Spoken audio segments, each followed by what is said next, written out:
Class 11th RBSC chapter number 3 का नाम है discovery Tut the saga continues. Most important question and their answers.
First question दिया हुआ है कि when was Tut's tomb discovered by and home.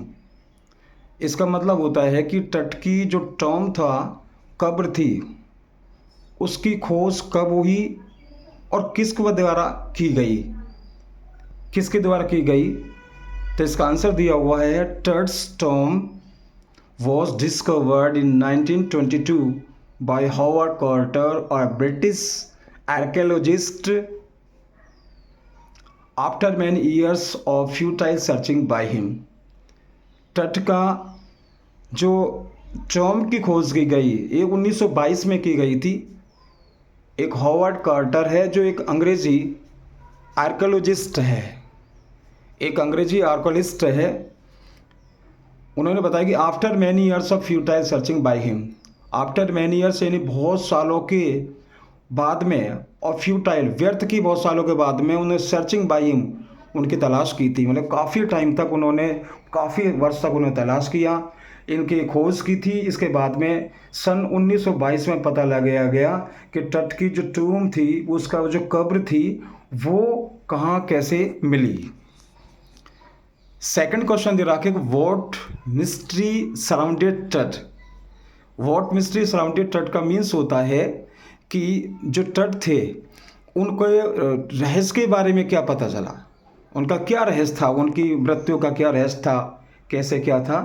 तो ले रखा है ही वॉज जस्ट टीनेजर, कि वो टीनेजर थे, यानी किशोर अवस्था में थे। व्हेन ही डाइड, जब वो मरे ना, तो किशोर अवस्था के व्यक्ति थे वो।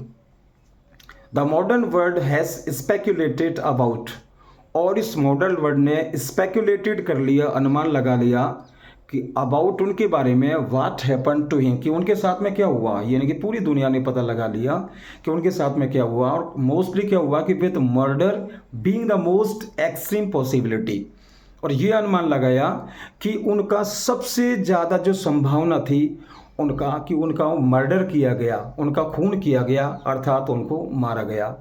नंबर 3 दे रखा है हु वॉज टट, और हु वॉज टटन खामून। इसका मतलब होता है कि तट कौन थे, या फिर एक दूसरा नाम है टटन खामून, कि टटन खामून कौन थे। तो Tutankhamun was the last heir of powerful family.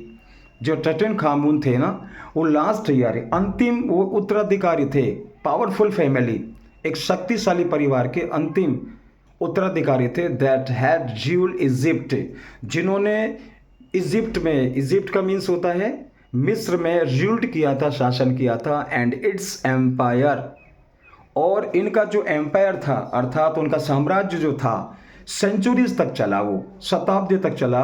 He was led to rest laden with gold, उनको रेड टू रेस्ट का मतलब होता है, रेस्ट का मतलब होता है लिटा दिया गया, लेडन लाद करके लिटा दिया गया, विद गोल्ड सोने से लाद कर लिटा दिया गया, एंड इवेंचुअली और आखिरकार या अंत में फॉरगॉटन भुला दिया गया उनको। हिज शॉर्ट नेम वॉज टट, उनका जो शॉर्ट नाम था, संक्षिप्त नाम था, वो टट था। फोर्थ क्वेश्चन दिया हुआ है व्हाट वाज द फेराउज कर्स, कि फेराउ जो थे वहाँ जो मिस्र में राजाओं की एक पोस्ट सी उपाधि थी, उनका क्या कर्ज था, क्या अभिशाप था। आंसर देखिए, pharaoh's curse was that anyone who disturb, pharaoh का जो कर्ज था, जो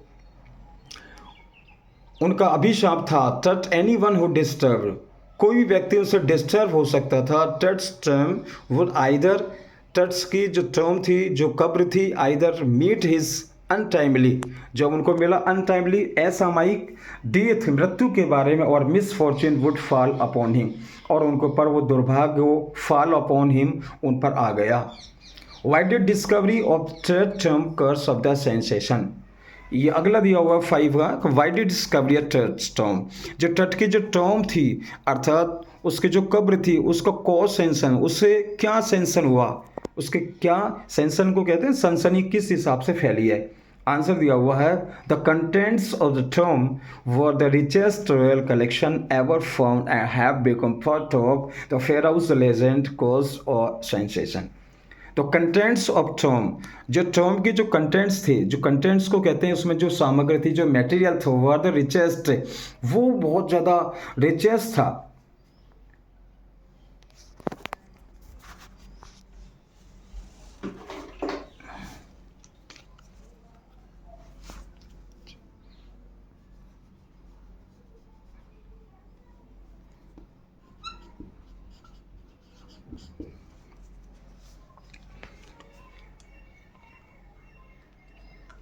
Yes, again, the contents of tomb were the richest, जो उसकी टॉम थी रिचेस्ट थी, रॉयल कलेक्शन से भरी हुई थी, ever found and have become part of the pharaoh's legend, और फेराउ के लेजेंड एक पौराणिक कथा के रूप में द कॉज ए सेंसन, यही उनकी सेंसन थी, ये सनसनी थी।